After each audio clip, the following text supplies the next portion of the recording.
Hello.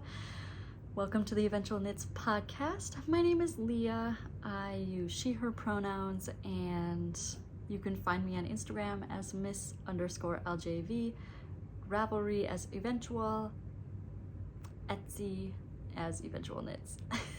Oh, and Eventual Knits on TikTok. So it's been, it's been 2 weeks, I suppose, since my last podcast or something. Last week I just put out a tutorial video. It was really fun to record. If you hear random clicking and popping, I have my Instant Pot cooking a pork roast, and so you're hearing that cooking, and it's like on my floor. Don't worry about it. My last episode, I think, was talking about my maker plans for this year, and it's so funny because after I recorded that, I thought of like 3 other things that I really want to make this year, probably more even, and have messed with my queue and whatnot since. So I will try to include a link to my queue if that's actually accessible or not, if you're interested in checking it out. But over the last couple weeks, I have started focusing more on my Etsy store and vendor fair crafting. I didn't even think about talking about that in my maker plans video for this year, but I've signed up for at least 2, I think up to 5, depending on availability, vendor fairs for this year. The first one that I will be going to is in March, and it's going to be a pretty small thing, but I wanted to start working on things for that because I have a ton of yarn that I bought for vendor stuff that I should actually make things with. So let's start talking about what I've been making. This mug is like the most exciting thing I've gotten in such a long time. It is just a little snowflake mug with a cute little detail. Love, love, love. This is a Stone Cottage Pottery and Farm, and I bought this exact mug, basically. I mean, obviously they're all different, I'll explain, in 2019 or 2020, and then I broke the handle off. Not that long after I got it. I think I was taking it out of the dishwasher and I dropped it and the handle broke off, and for 5 years I have used it with no handle, and it drives my husband insane because tea is hot, right? And and you know, it has like little pokey. I had glued the handle back on and it did work for a while, but eventually the glue came off and I just was like, it's fine, I'll just drink tea without the handle. But I love this mug so much that I just dealt with it. It just happened that the creator of Stone Cottage Pottery decided to do a sale on what she called her like firsts or other prototypes, and there was this one single mug that was the very first one she ever made of this, and it is perfect. It is like the most perfect mug. Like, it's even better, honestly, than the one that I had. Like, I don't know how to describe it, but like just the way that the neck is shaped and like the opening being so perfect, I don't know, it's amazing, and I could not be happier. I'm just drinking a jasmine tea. So the first thing I want to talk about is my progress on my turtle dove by Espace Tricot. I'm getting close. I have finished the main body, and I actually think I made it longer than I meant to. I forgot that the way that the instructions go is that you can do a rolled hem or you can do a split hem with ribbing. So like the version that I'm wearing now, the length underneath the arm before the split hem is really not all that long, honestly. It's like, yeah, it's like, I don't know, 6.5 inches, and I made this more like 12 inches, and it's because the way that the directions go is that it just says, you know, knit for 10.5 inches or until desired length for the rolled hem, and then you just bind off. And then for the split hem, they want you to knit for much less, and it's right, it's just like small section then section, and so I just had seen 10.5 and I was like, okay, I'll just knit. And I always like to knit things a little bit longer typically than directions say, so I knitted 12 inches. But I did look, I could rip back, and I haven't tried it on. I looked at other people's finished objects, and there were several people who knit the body a little bit longer and just put like an inch ribbing and just made it sort of a regular sweater. So I'm trying that this time. I also did end up knitting a size smaller than the other two that I have for this. So you see this is like quite oversized, a lot of positive ease. And this one, we're just seeing. It really won't be that big of a deal if I need to rip back. I really should try it on, but I was lazy. Oh, am I doing a split hem? I think I am doing a split hem. Maybe I decided not to do full ribbing all the way around. I'm just making it a little bit longer. Honestly, it'd be kind of cool if it was tunic length. Let me think about that, if I want to even make this longer. We'll see. It'll be fine. It might be tunic length. We'll see. But I'm having a lot of fun with it. I'm almost done. I am going to only do half sleeves in the same way that I have this one. It is super nice, very comfy, very cute. So that's my plan with that.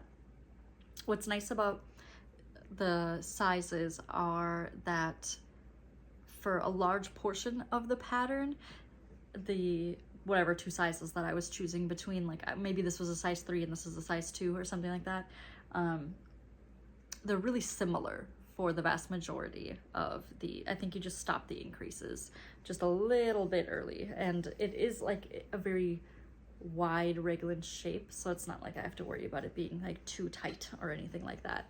So I'm so excited, yay. I'm gonna be done with that soon.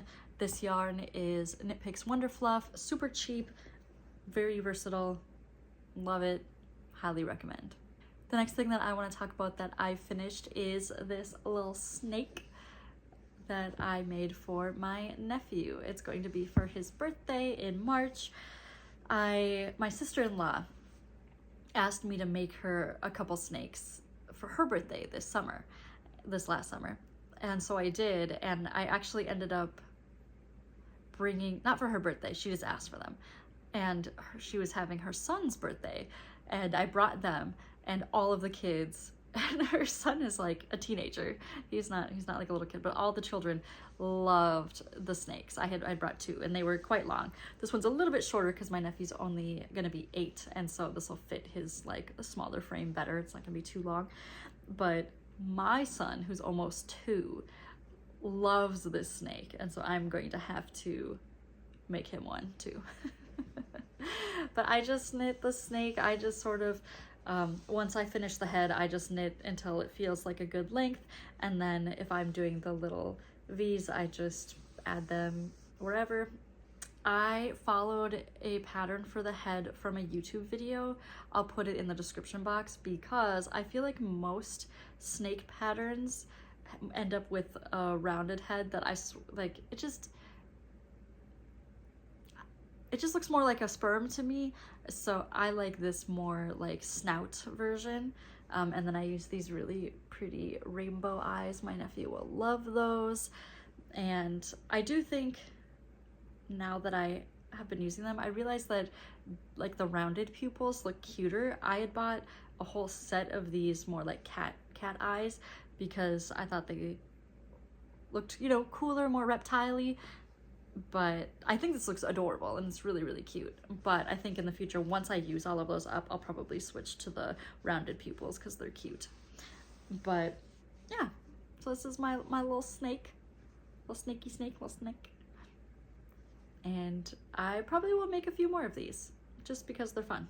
Okay, so I started making crochet, mostly crochet and some knit projects to sell for vendor fairs in October, September-ish area, and I had gotten really hyped up because another YouTuber, Passionate Kelsey, makes a lot of like scrunchies and bucket hats, and I think she got really big making her own crochet tops, just like very like halters basically, like no back, just front. So really genius, smart in terms of like materials used, how quickly you can do it, especially if you understand like making crochet on your own or whatever. But I bought a ton of Juicy Couture yarn for scrunchies, because she sells scrunchies all the time.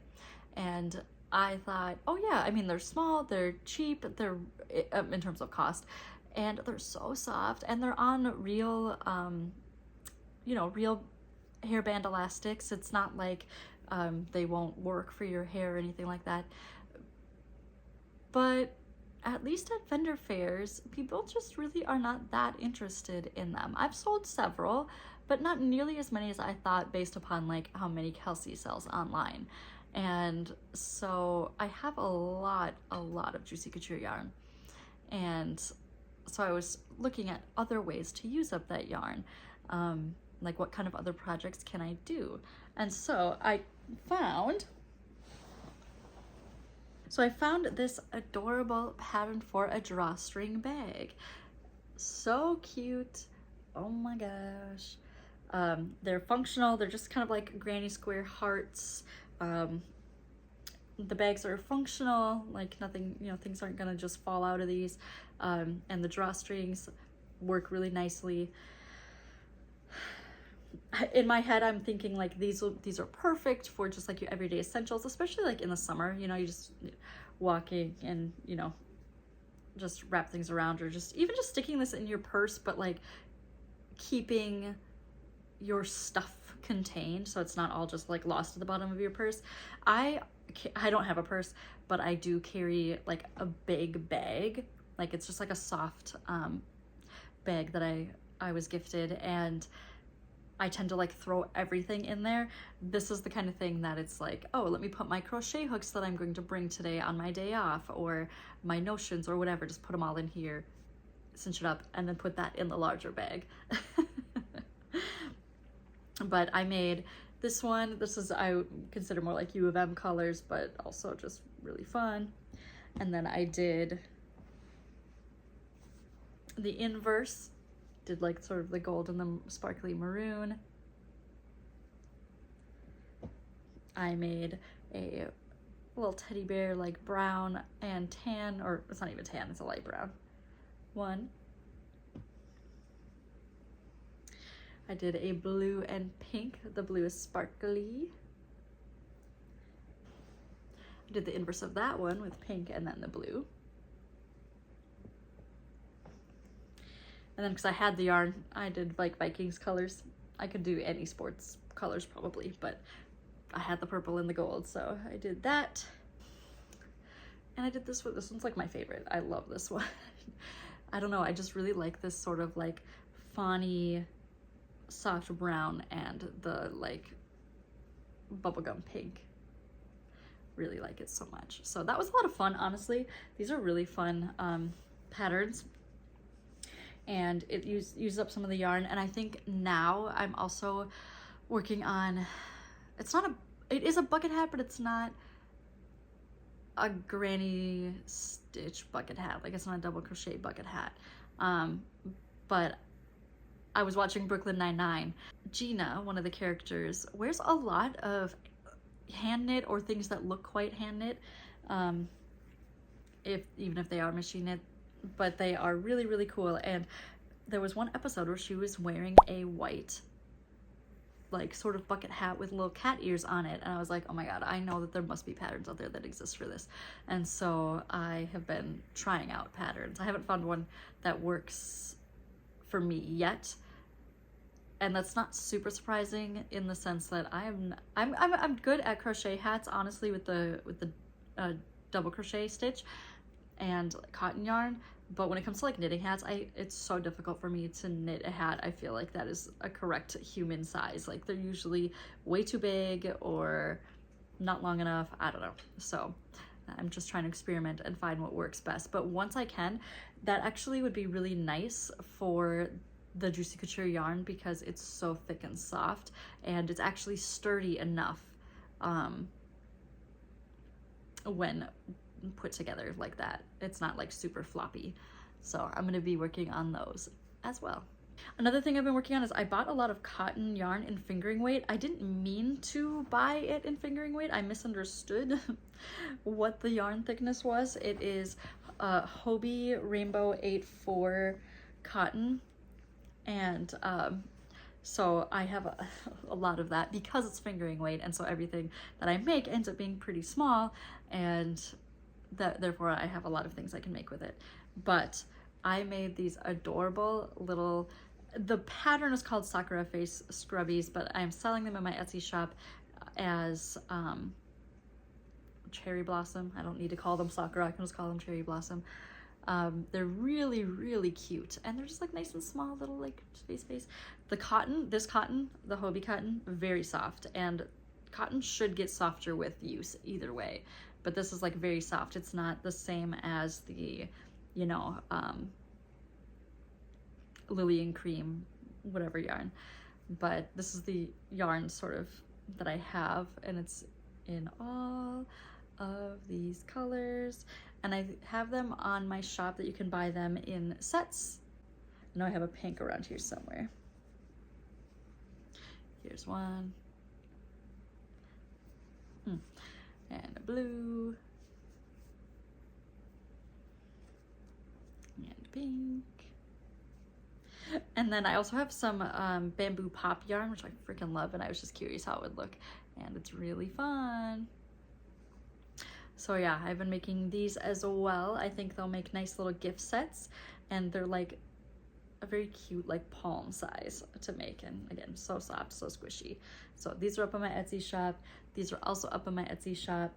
Oh, I did bring a scrunchie, a color block scrunchie that I made, just because I love the color block scrunchies. I just, when I'm using some of the yarn, when I have just enough that's not enough to make like a full scrunchie, I like to do a little half and half, or sometimes even 3 colors for a little color block scrunchie. So I have, I think, 3 color block scrunchies up on my shop right now, and this one's my favorite.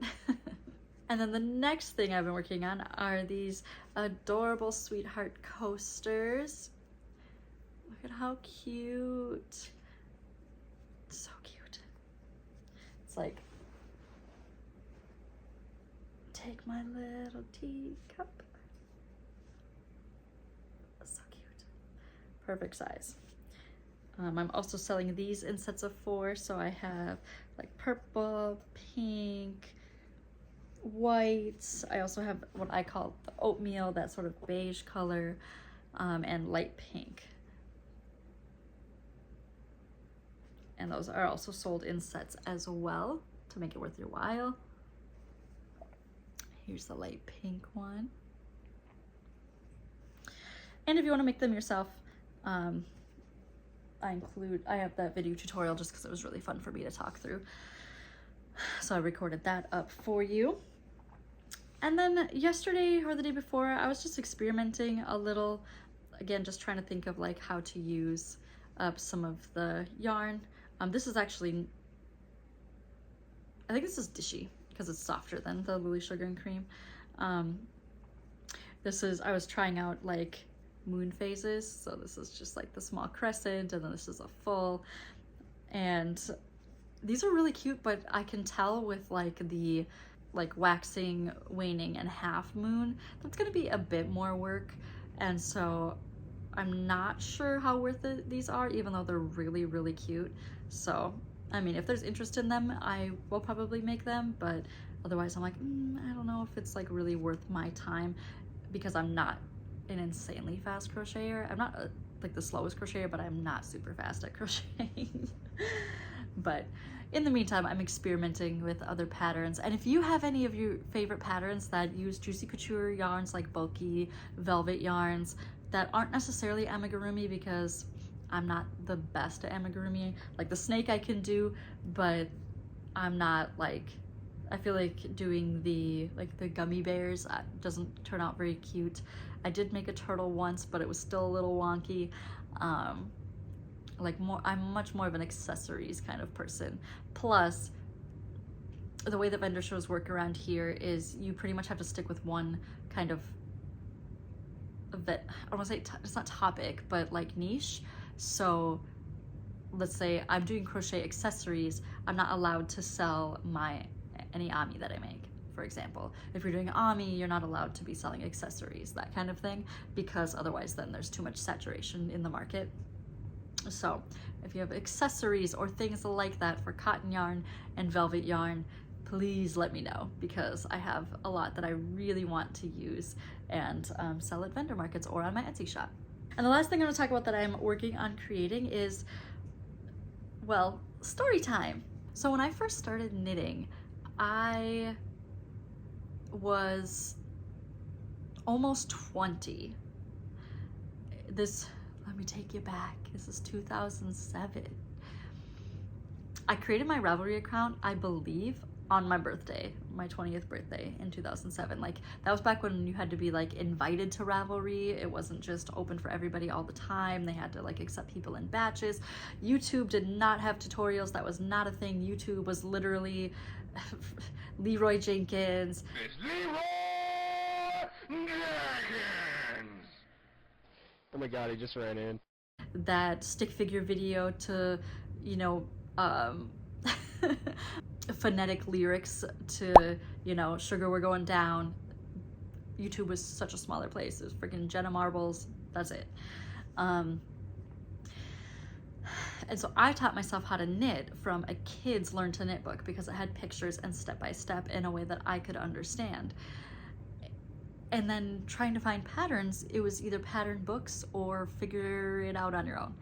And in the beginning, then, what I ended up actually focusing on making were little wristbands, and I was really into color work for some reason. For some reason, I thought, like, and not like Fair Isle. I did not get brave enough to make a sweater until like 10 years into knitting.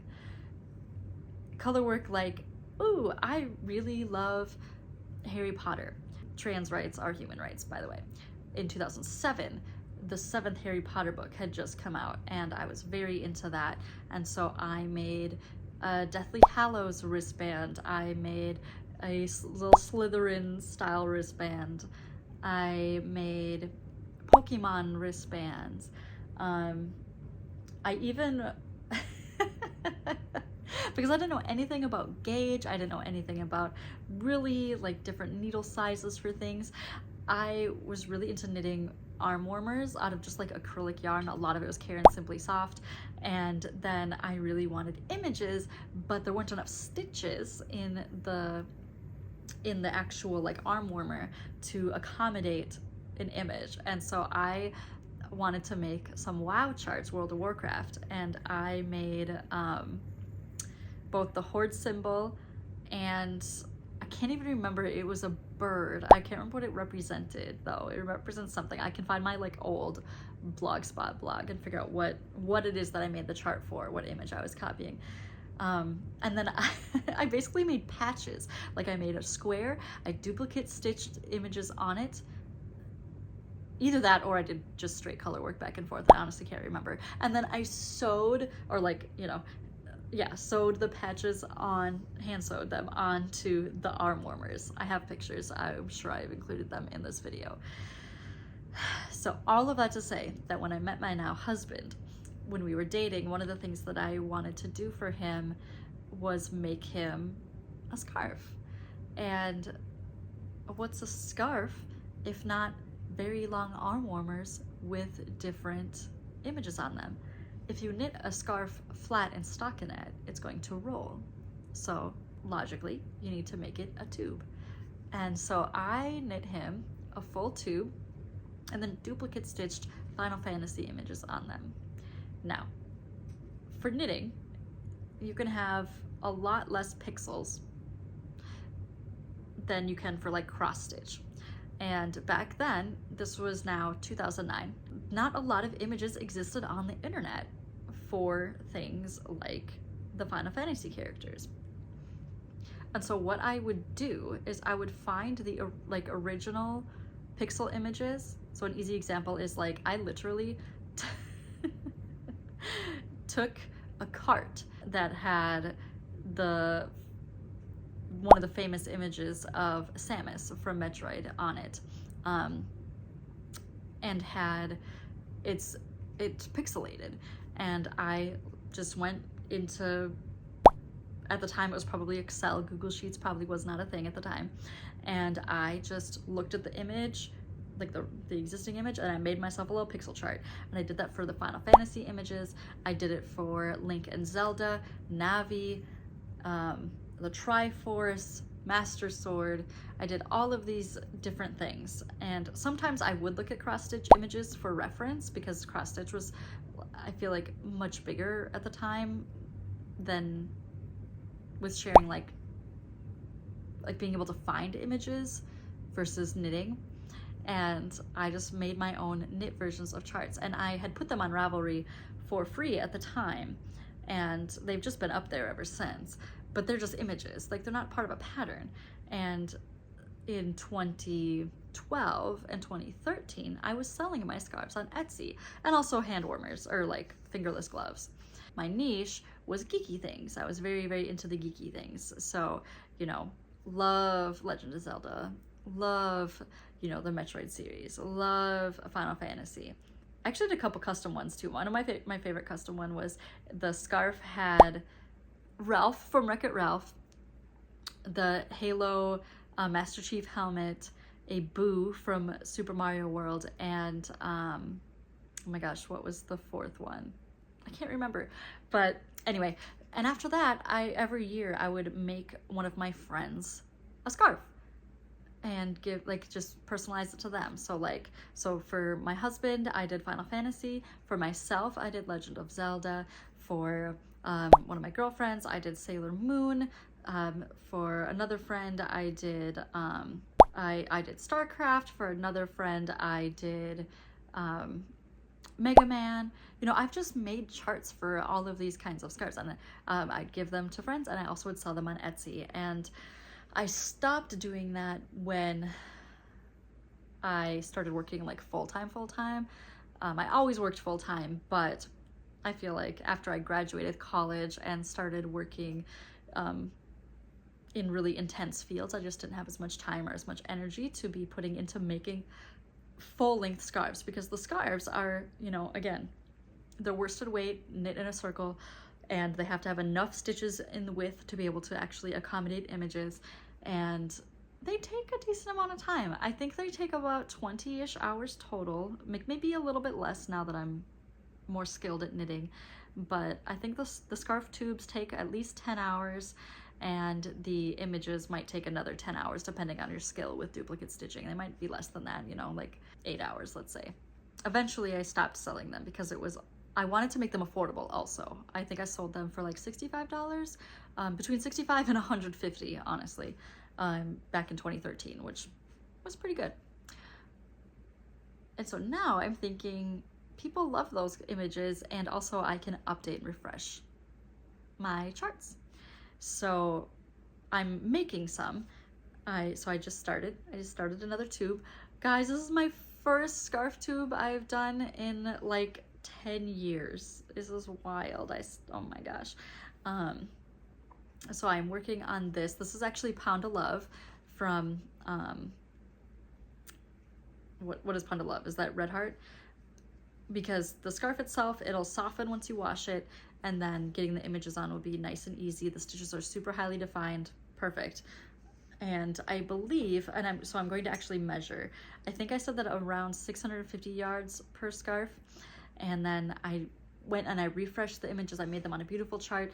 I made a whole pattern for the Legend of Zelda ones, including where to start, like how do you get the images on. And then I'm going to also be making videos that show duplicate stitching, because I'm quite good at duplicate stitching, and I think I have some good tips on how to do effective duplicate stitching, but also to show people, if they're interested, like how do you figure out how to do the placement, because that's a lot of logistics. And so I have the pattern made. I don't have it published on my Etsy shop yet. I want to finish the bottom of this to at least be able to put 1 or 2 of the images on, so I can record my videos and demonstrate how you get the images onto a scarf. But I'm really excited, and I hope you are too. I hope that you want to take these patterns, and I'm considering making just like a charts only if you're not interested in like the scarf pattern, but for now I have like a beautiful comprehensive pattern written with charts for it will be Link, Zelda, Triforce, Master Sword, Ocarina, and a separate heart piece. My Link that I made is actually holding a heart piece, but you can make him, it just looks like he's reaching if you don't include the heart piece. But so I have a Link with heart piece, instructions for Link without the heart piece, and then an individual heart piece with example pictures of the various scarves that I have made, which I'll also include here. But you get to see like baby Leah with these scarves, and it's wild that, you know, more than 10 years later, 15 years later, I'm finally realizing like, hey, other people might actually want all of these charts and instructions on how to actually use them, how to actually apply them onto their scarves or onto whatever, a hat, any project that they make. So that's what I'm working on. I had so much fun making the pattern and making it look beautiful. So I hope that you guys like it. I was just notified that a Hobie shipment came in. Okay, I have like a little story about this. When I recorded my maker plans video, I said, I've already ordered yarn for these things. And then a couple weeks went by and I was like, I haven't been notified that my yarn has shipped. So I went to the website and I had never, that's my cat, I had never ordered the yarn. All that yarn was just sitting in my cart. So let's see what I got. Okay, so I got the yarn so it's 4 skeins plus this skein plus this skein. And these will be for the grapefruit bag for my friend. I'm really excited. And then you earn points on Hobie, and they have these discontinued yarns. Yeah, hi Nero. That's my cat. They have these discontinued yarns that you can buy with your points, and only your points. And these are little sock sets. So, I mean, individual socks. These are 218 yards. These are 50 grams. So I can absolutely do a pair of socks out of these, like any size or any length for myself, and shorties for my husband if I was going to make them. But basically free. I mean, you're just earning points just by existing. So now I can actually get started on that bag for my friend. I don't remember what it's called. It's just like a citrus bag, and it will be probably the most intense crochet project I've ever done. So I'm really excited to start that. And really, that's just about it for this this episode, or what I'm working on. My first vendor show is in March, as I said, so I probably will be focusing a lot more on making items for that and refreshing, you know, my layout, my table setup, whatever. In the meantime, if you're interested in watching me set up for that, I can probably do a vlog on that. Oh, I want to call out, there's someone who I've been watching recently who I discovered this year. I think she actually just started like posting podcasts this year. I want to say her YouTube name is Unraveled Studios. She lives in Belgium, and she is so entertaining and so creative, just really fun to watch. So if you're looking for a new crafting podcast, she knits, crochet, does she crochet? She knits for sure and sews. So if you're interested in that, I'm gonna put her stuff down below as well. Otherwise, in my personal life, it is becoming kid birthday season. I have several friend birthdays, family birthdays, nephew birthdays, and then my son's birthday is in April. And so we're hitting it hard with like lots of weekend busyness with birthday season. And oh my gosh, it's been so cold. It's been so cold since since mid-January. Like today it was -10 Fahrenheit, Rio feel -18 Fahrenheit. Like it's so cold. And it's unfortunate because then we can't go outside, and because it's really cold and the snow gets hard, like it's not even fun to play on, even if you could be outside. And it just makes me generally furious, and I am so excited and looking forward to spring, which won't even probably be here till May, but I can hope. I can hope. Also, another wrench in the plans is that our family has been sick off and on since mid-January. I don't think any of us actually had norovirus. It wasn't as serious as the previous year when we all definitely had norovirus in December of 2022. But it has been sort of like a long, drawn-out process between between myself, my husband, and my son. And so that has also really put a damper on my creating because it's been so chaotic. And then on top of that, I did accept a position as the marketing and communications lead. It's a volunteer position for the Digital Collegium Accessibility Summit. So if you don't know what Digital Collegium is, it is a group that is higher ed professionals, and they put on a bunch of different kinds of summits throughout the year that are focused on various topics. So they have an AI summit, I think it's AI and analytics summit. They have an accessibility summit, and then I think 3 or 4 others. But I only am aware of it because of the accessibility summit. Me and a couple of my colleagues presented on one of our programs at our university in 2020 or 2021 or 2019. No, it was definitely 2020 or 2021 because it was from home. And so I guess they remembered me, even though that was 5 years ago minimum.